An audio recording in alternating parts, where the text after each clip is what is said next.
começou a pandemia, a gente fez, eu e a Kátia, a gente tentou fazer, né, coisas para ajudar os nossos músicos, né? Então, assim, vaquinha, live beneficente, mas eu confesso que foram, assim, coisas que a gente fez que não tiveram o volume que a gente gostaria de ter tido, né? O Eu fiz retorno, com a né? Nina, eu fiz com a Nina Estilo, a gente fez o Metal Solidário Juntos contra a Fome, Uhum. com, porra, bandaças para arrecadar alimento e também material de higiene e limpeza para a população carente, e eu esperava, assim, toneladas de coisas, e a gente não conseguiu. Então, nada foi mais afetado na pandemia que a classe artística, Sim. nenhuma classe se ferrou tanto igual a gente, e a gente, infelizmente, mora num país que cultura é perfumaria, né? É tido como caixa dois. É Ah, se supérfluo, né? sobrar um Como... dinheiro, se sobrar um dinheiro, a gente dá para a cultura, né? Então, assim, é muito desesperador. A gente tem a Kátia fez esses projetos do Bolívia, né? Somos todos Bolívia Rock, mas Uhum. foram todas as experiências que a gente teve anterior a março de 2020. O último show que a gente teve presencial e foi um sucesso de público, crítica para músico, para quem foi o Delas Fest, foi o dia 8 de março do ano passado.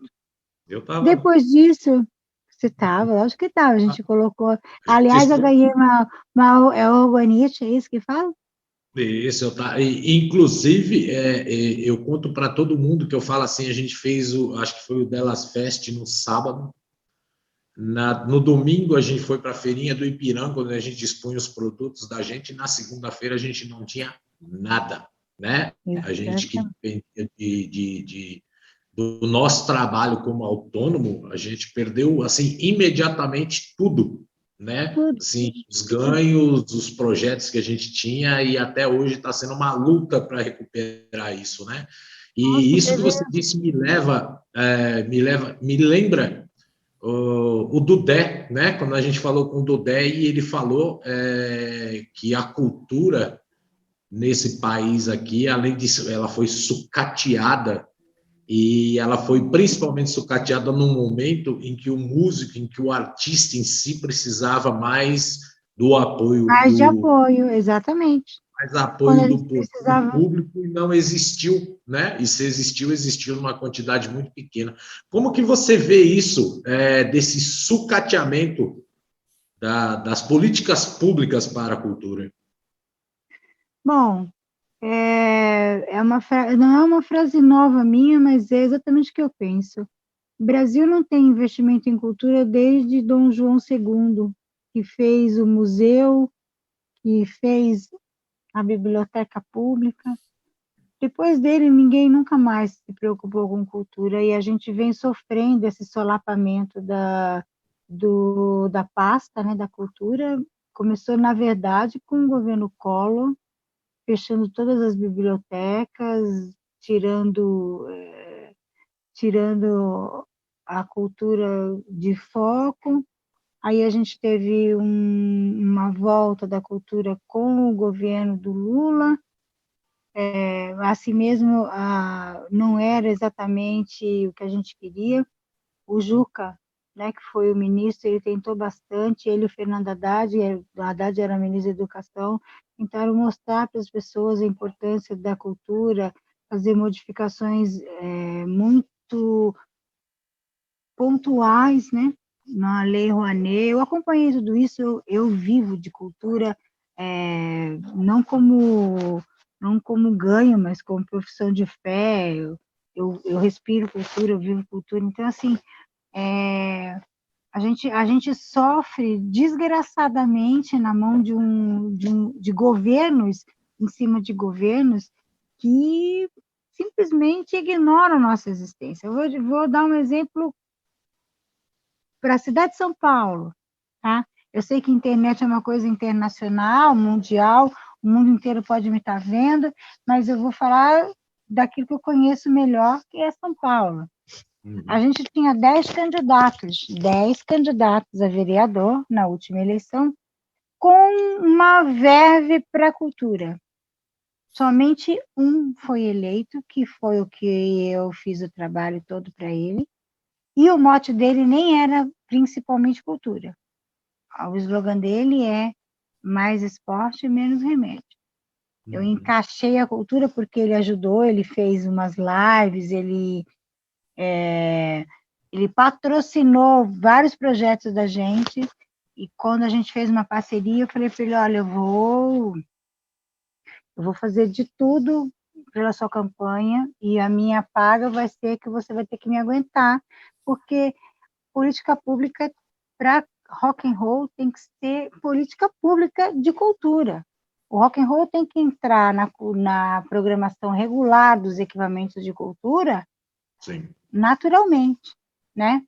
E aí a gente vem tentando isso desde então. Aí o ano passado ele deu uma verba para conseguir por emenda parlamentar uma verba para fazer o aniversário da Stay Rock. A Secretaria de Cultura me exigiu dos artistas notas fiscais de 2020 e 2019 apenas.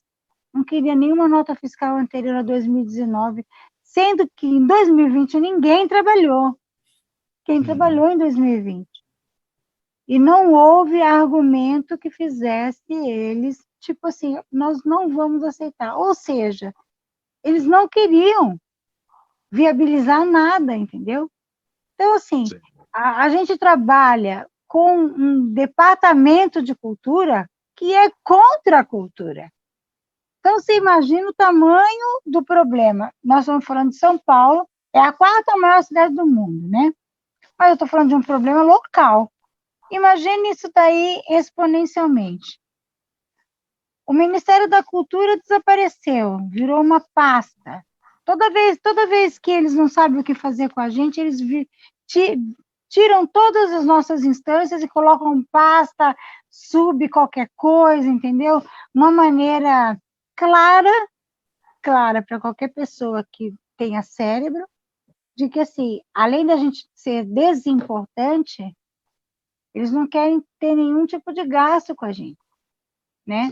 Então, assim, a cultura, um povo só existe se ele tiver cultura.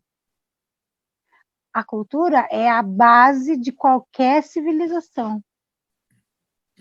E, em vez da gente ter quem lute pela gente por cultura, a gente tem, dentro da Secretaria Municipal de Cultura, funcionários de todas as instâncias. Eu não vou ficar falando que é de XY, concursado, efetivado, não importa. Quem trabalha no governo é funcionário público. Não importa se ele fez um concurso, ou se ele teve uma indicação, ou se ele está na CLT, não importa.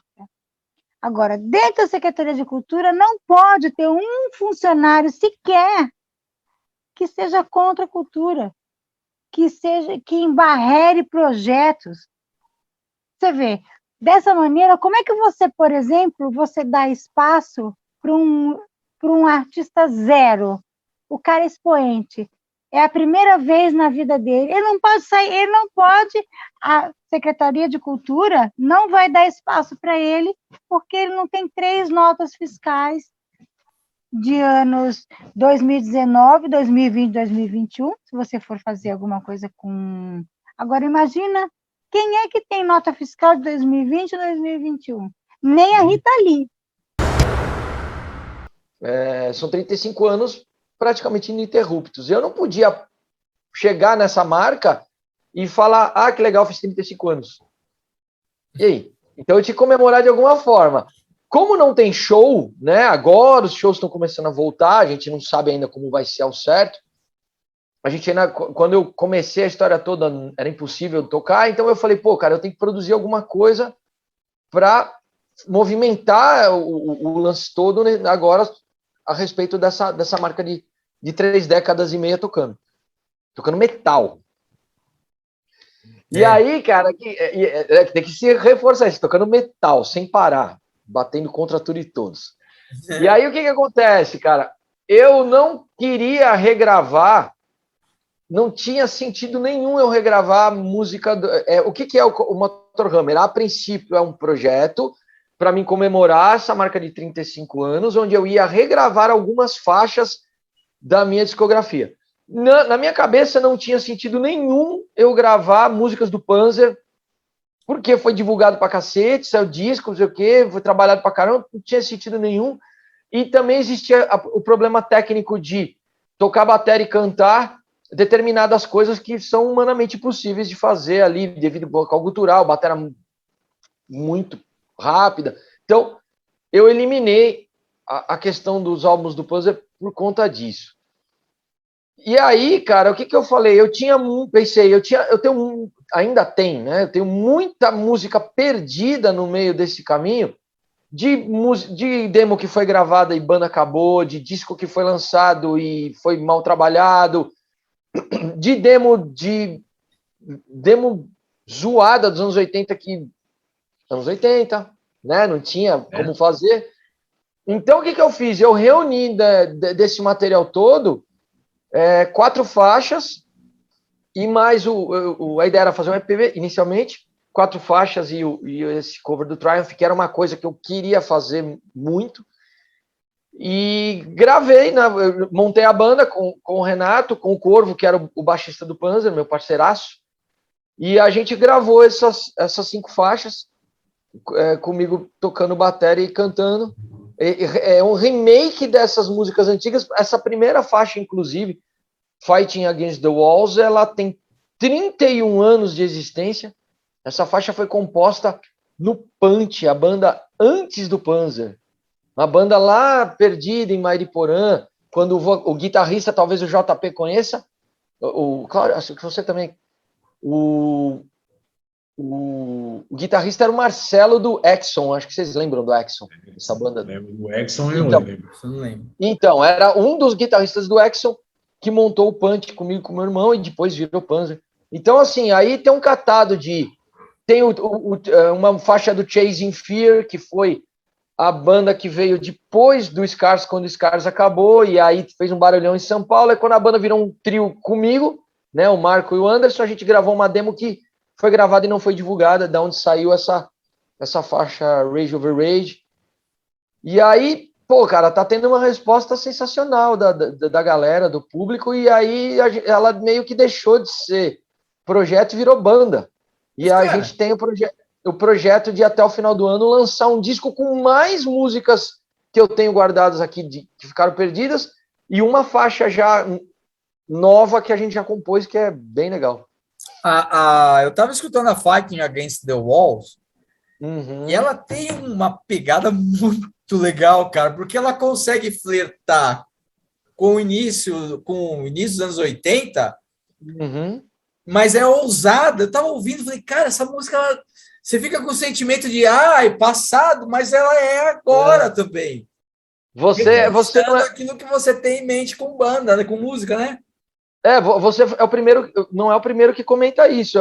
Que assim, cara, essas faixas, elas foram compostas muito tempo atrás, que nem essa Fight Against the Walls foi composta há 31 anos atrás. Só que aí, quando passou pela mão da banda agora, e pela produção do Renato, que o guitarrista, o Renato, ele também é o produtor do EP. Então, o Renato, ele produziu o álbum com uma visão moderna, né?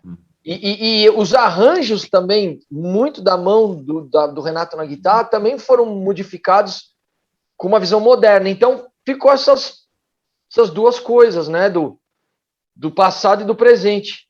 A produção traz muito isso, né? Então, ficou um trabalho bem diferentão, viu, cara? Eu tava vendo. Fale, Jota. Tô aqui segurando para não tossir. Edson, como é que você enxerga? Porque assim, nós não estamos mais com 20 anos, né? Não. E quando a gente Isso aí É uma talvez pena. possa até ser um recado para a galera nova, tal, que não sei bem o que passa na cabeça das pessoas. Eu, aliás, não tenho visto muitas pessoas novas. Não, na verdade, tem muitas bandas novas, e quem está encabeçando isso de uma certa maneira são as mulheres, né? Sim. A gente sempre fala muito dessa divisão que aconteceu com a Cripta e com a Nervosa. Tem a banda The Damnation, da Renata Petrelli, que eu acho uma banda muito legal. E são meninas que estão começando. Tem muita gente também que está começando, está fazendo um trabalho agora. Nós já andamos 30 anos. Só que nós não vamos conseguir andar mais 30. O que você diria para aqueles... Eu espero conseguir, viu, cara? Não, eu sei, mas eu vou ser sincero, acho que não, a gente não vai conseguir andar mais 30 anos com o mesmo pique. Pronto, não vamos conseguir andar mais 30 com o mesmo pique dos caras de claustrofobia que são mais novos, por exemplo. Que não são tão mais novos, né? Mas já estão ali aos 25. Já estão no mesmo time que a gente, cara. É porque eu sou mais velho aqui do grupo, entendeu? Então eu fico com essa coisa de... Eu conheci o Marcos, ele tinha 16 anos, velho, no show da Pompeia, que o Berit estava fazendo em 2009. Eu vi um post do Marcos esses dias que ele fez 40, cara. Então ele tá no mesmo time que a gente aí, tá ligado? Cara, eu sou 15 anos mais velho que ele. Aí eu penso assim, o que a gente pode pensar, esperar ou dizer, porque também é uma coisa assim que é importante, porque tem muita gente que gosta de você, Edson. Tem muito baterista que fica se espelhando, a gente tem que ser... Para com essa bobagem. Não, tem gente que fala assim, puta, eu quero ser igual a esse cara. Eu tenho 17, 18, 19 anos. Mas tem uma carreira para seguir. Sim. A perseverança e a insistência é uma delas. Qual outro aditivo para se manter fiel às convicções e ao desejo de trabalhar sempre por uma cena que dificilmente reconhece? Cara, é um pouco complicado, porque o cenário como a gente, o JP conheceu, como você conheceu, como eu conheci, não existe mais. Isso é um fato. Aquela coisa da... Eu ainda... Cara, isso para muita gente mais nova é quase que conto de fadas o que eu vou falar agora, e vocês sabem que isso foi muito verdadeiro. Mas para muita gente nova isso aí é uma fantasia. Aquela coisa do ganguismo, das gangues dos anos 80, vocês sabem bem do que eu estou dizendo. Dos headbangers andando em bando pela madrugada. Isso não existe mais da forma como a gente conheceu. A moçada mais nova vê isso como uma fantasia que, para eles, passa longe. Por causa que o mundo não é como... Acho que até para nós seria impossível hoje viver dessa forma, até pela forma como a sociedade brasileira hoje é violenta pra cacete. A gente viveu num outro momento. Então não dá para tirar dar um conselho para essa galera baseado nessa vivência nossa lá de trás, porque a visão em relação ao cenário é muito diferente. Eu acho que a gente sempre pensou como uma banda, que em ser uma banda mesmo. Então, o que é? É ensaiar, a gente ama tocar, ama compor, ama metal, enfim. Essa é a nossa coisa.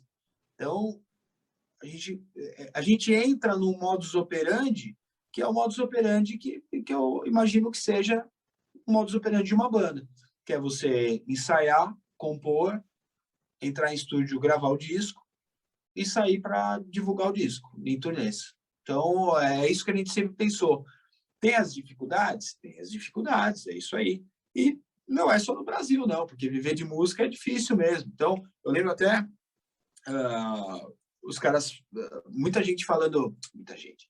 Eu lembro de um comentário de que o Tankard, lá da Alemanha, os caras tinham uns trabalhos, uma puta banda trash conhecida, né? E tinham trabalhos e não queria abrir mão dos trabalhos e pegava férias para fazer turnê, e nem fazia questão de fazer turnê, só fazer shows. Então, cada banda tem a sua dinâmica. Cada banda tem a sua dinâmica, tem a sua intenção de vida. Então, muitas vezes, uma banda que é um quarteto, 2 quer e 2 não. Aí, ou se os 4 quer, aí pode ter um problema de ego, aí, sabe, eu não sei. Então, é muita coisa que envolve. A gente ouve, né, muitas histórias de banda. Então, eu acho que o que teve, uma coisa que sempre foi o pilar do TS é o amor ao que está fazendo. É o amor ao que está fazendo. Então, quem perde o tesão de estar ali, de fazer eu acho que o Torture Squad, ou Esquadrão de Tortura, ou TS, já é uma coisa assim, viva, sabe? É algo Organismo vivo. É um organismo vivo. E que ele anda com os 4 organismos vivos do lado dele ali. Ele anda com isso.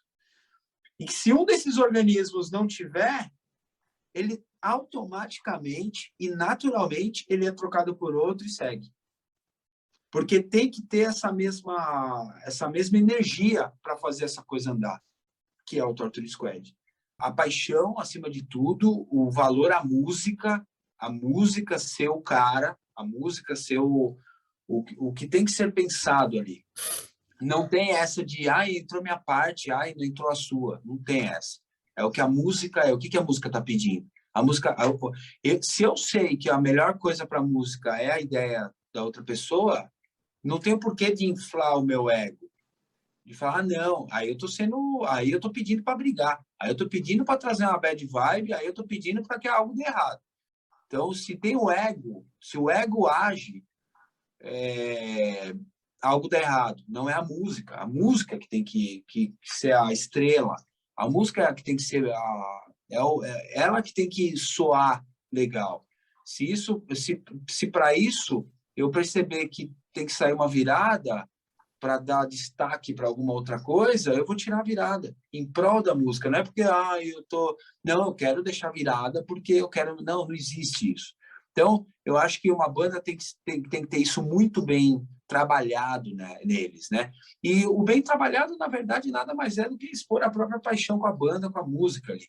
E isso sendo acima de tudo, você não tem ego e você passa pelos obstáculos que vão ter, principalmente financeiramente, porque é difícil você ter uma banda de metal extremo e você ganhar um bom dinheiro. Você ganha dinheiro para se virar, mas eu tenho a minha outra vida também na música, que é ser professor de bateria. Eu escolhi isso para vivificar 100% minha música. Assim como o Castor, da aula de baixo também, e, resolveu fazer tudo que a gente faz para ficar 100% a banda. Então, a banda moldou as nossas vidas. Então, é isso que eu estava falando do organismo vivo. Quem entra no Torture sabe disso. Então, sabe que a banda molda as nossas vidas. Então, o que a gente faz, fora a banda, fora a música, é sabendo que a banda é o que escravizou a gente. A gente se escraviza pelo coração mesmo, não tem jeito, né? Então, é isso. Mas vocês são escravos da liberdade, porque apesar de não ter uma vida onde vocês podem chegar e contratar o Trujillo e pagar 1 milhão para ele só para entrar no Metallica, é isso? Com certeza. Mas vocês têm a liberdade de poder agora tá fazendo o que está fazendo, eu gosto. Eu pensei muito nesses dias, os caras estão fazendo, não tem dinheiro. Cara, exato. Eles estão fazendo o que eles gostam. E isso, para mim, não há preço. Então, mas aí que tá. Vai muito de cada pessoa para cada pessoa. Para mim, eu andei com o meu Santanão 89 até pouco tempo, que eu amava, e, não tinha... altos e baixos, né? Então, muitas vezes você tem vários shows e entra os cachês e, junto com as minhas aulas, eu tô com um mês bacana, de repente não tem show, aí só tenho com as minhas aulas, e aí você tem que saber andar na linha tênue ali da parte financeira. Eu trabalhei meu psicológico, meu espírito para isso, e fica fácil você trabalhar, fica fácil você se trabalhar para esses momentos da baixa, principalmente da baixa financeira, quando você ama o que você faz. Porque eu não vou cuspir no prato que eu comi. O meu coração me levou até essa escolha. Então, eu não posso ficar aqui choramingando, mas eu queria ter não sei o quê. ou eu queria ter não sei o quê. Eu acho que o preço da balança, ele é esse. Então, talvez se eu tivesse na associação do Banco do Brasil, onde eu trabalhei 9 anos, eu não teria tocado, eu não teria feito as turnês que eu fiz, eu não teria conhecido os países que eu fiz, ter enriquecido a minha alma culturalmente, e ter tocado nos VAC, ter tocado no Rock in Rio. Nada disso tinha acontecido se eu não soubesse trabalhar isso em mim. Quando eu falo isso em mim no singular, eu falo tranquilamente em relação a todos da banda, assim, que estão, né? Que estão hoje. Então, se está eu e o Casta hoje, é porque a gente soube trabalhar isso. E soube mesmo. O Casta é o maior companheiro, assim. A gente já passou por muita coisa, passamos por muitas discussões de banda. Eu falo por ele, assim, eu sei que eu posso falar por ele e ele pode falar por mim, porque a gente sente absolutamente a mesma coisa pela nossa música, pela nossa banda.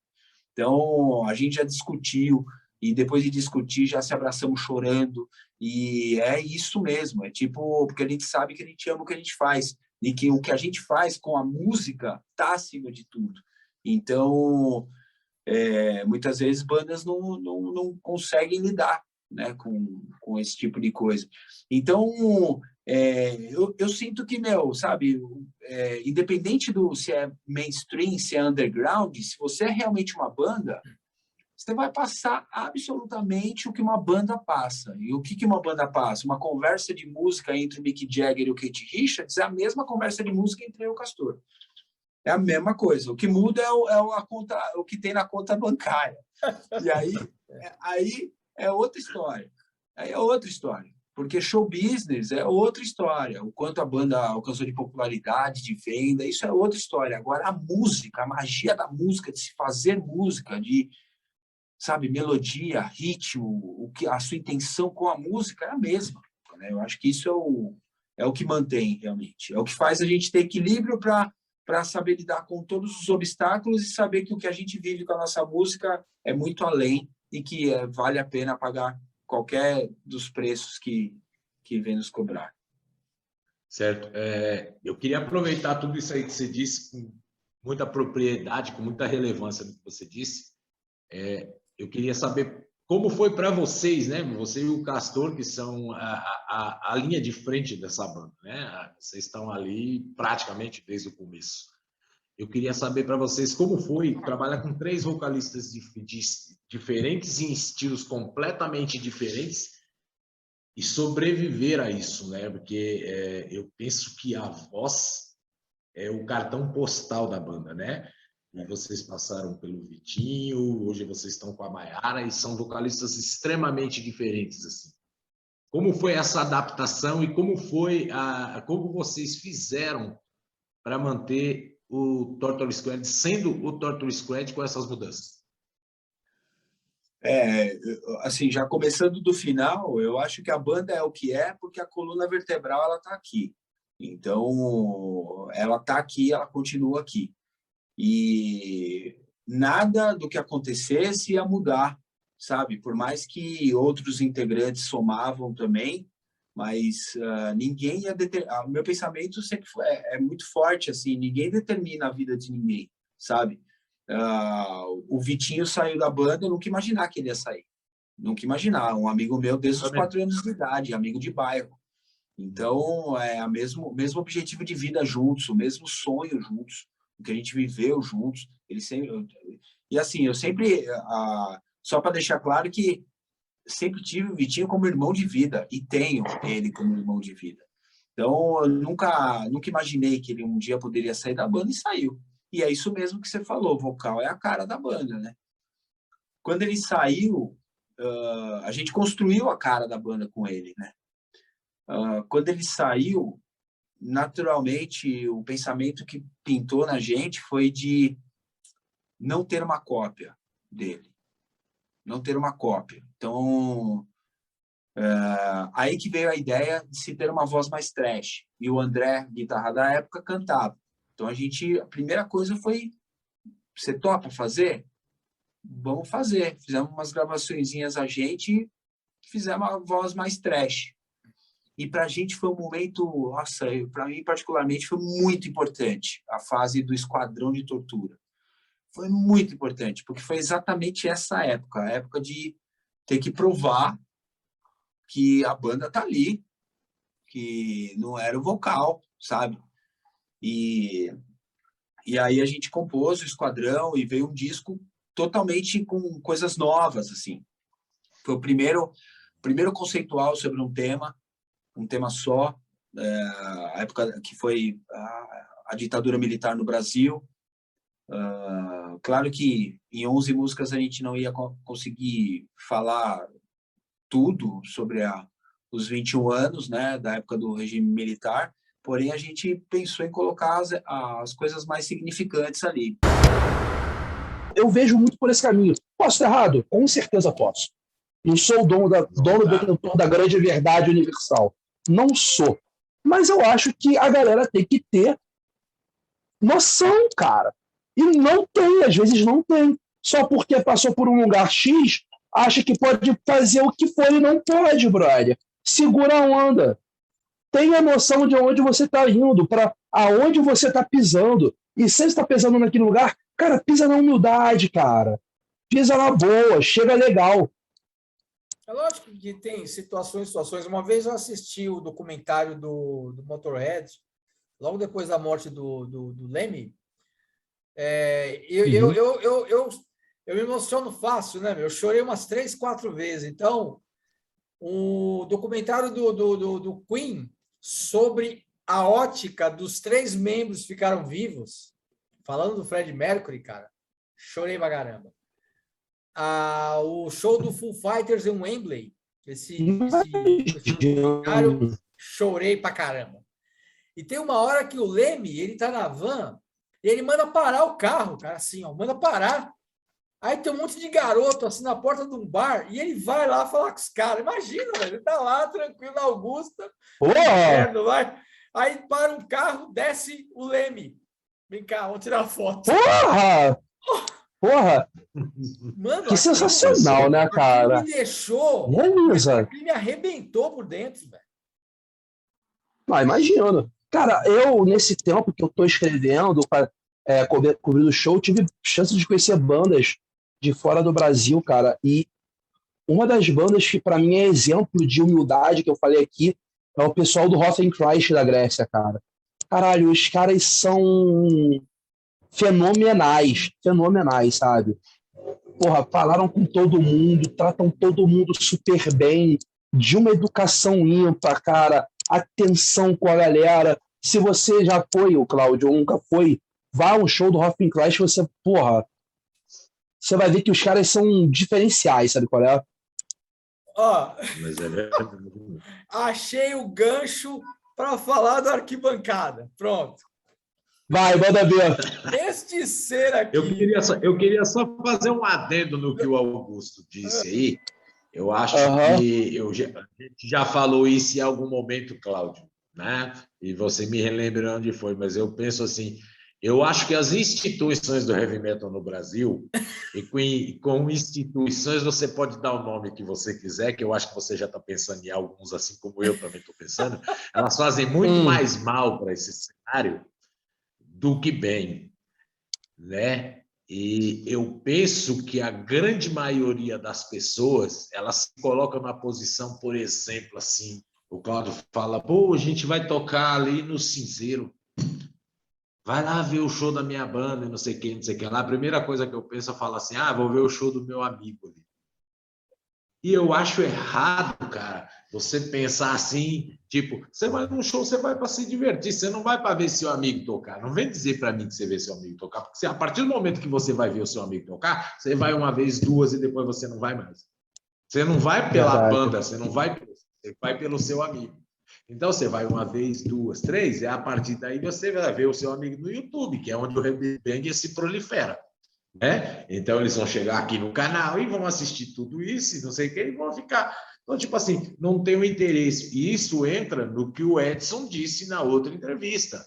O que falta para essa banda? Falta para essas bandas investir na porra do profissionalismo, caralho. Falta colocar atrativos para que as pessoas digam assim, pô, eu vou num show do Isqueiro. E quem toca no Isqueiro? O Cláudio. Ah, tô indo no show do Isqueiro. Sabia que o baterista é meu amigo? Sabe? Eu acho que falta o profissionalismo e falta as pessoas pararem de falar, eu fui porque é a banda do meu amigo. Não é a banda do seu amigo, é uma banda, mano. Vai lá ver, é legal, é uma banda que você gosta, vai ver, cara. Né? Isso aí. Porque Isso aí. eles deixam muito pequeno, eles deixam a coisa muito pequena, né? Tem 500 bandas lá e ele vai lá para ver a banda do amigo dele. Então não vai, mano, fica em casa. Paga aí a sua Netflix e fica aí. Mas as instituições, eu ainda digo que elas fazem muito mais mal do que bem. E quem quiser saber quais as instituições, é só me perguntar diretamente que eu falo. Sem papas na É isso aí. Voltando na arquibancada. Não, então tem mais um parênteses. Eu sou muito amigo tem um cara dentro do cenário que eu gosto muito dele, todo mundo sabe disso. O Panda Reis é um irmão para mim, né? De vez em quando o JP fica com ciúme, mas ele também é um irmãozão, tá? Ele nem liga. Ele sabe da parte do coração, né? Vocês não vivem sem mim, mano. Vocês não vivem sem mim. Augusto, eu não saio do Facebook por causa desse cara e por causa do Cliff, que sempre tem as melhores postagens, entendeu? Que eu quero cara, eu sigo o JP. Eu sigo o JP já tem um tempão no Facebook, e tipo, volta e meia é uma enxurrada de zoeira. Eu, ele, Marcão, a galera, aí vai, brother. Começar a entrar de leve esse negócio. Mas então, aí eu fui gravar, eu vou pôr o Cláudio lá no nosso grupo. Boa. Aí eu fui gravar. É a boa. Ah, é? Eu fui gravar e produzir o videoclipe We Must Die, do Ligarquia. Aham. Eu que produzi e gravei e tal. Maneiro. Tecnicamente, e o rapaz faz vocal, né, nessa música, We Must Die. Tecnicamente, eu fui lá para ver a banda do meu amigo e para trabalhar lá, gravar o show, certo? Só que eu conheci uma banda espetacular, Shaitan. Conhece Shaitan? Não conheço. Shaitan é de Mogi das Cruzes, aqui de São Paulo, e acabei ficando um brother do vocalista, o Daniel, que foi vocalista do Nervo Chaos também. Ah, legal, cara. Entendeu? Olha. Daniel Shaitan. E aí, aonde entra agora a parte do esporte? Estava você falou dos caras do Hot in Christ, que são gente boa pra caramba. Eu sou torcedor do Ajax da Holanda e do Palmeiras aqui no Brasil. Maneiro. Só esses dois times, eu acompanho esses dois times só, o Ajax e o Palmeiras. Aí, mais um palmeirense na minha vida, vai. Mais um. Aí eu tava num festival de metal e uma banda da Holanda ia tocar. Aí eu botei a camisa do Ajax, uma preta linda que eu tenho, e fui com o meu inglês, eu consigo me comunicar, eu digo que eu não passo fome em nenhum lugar. E comecei a falar com os caras e perguntando da banda, o Ajax, a Holanda, não sei o quê. What is this? Football, soccer.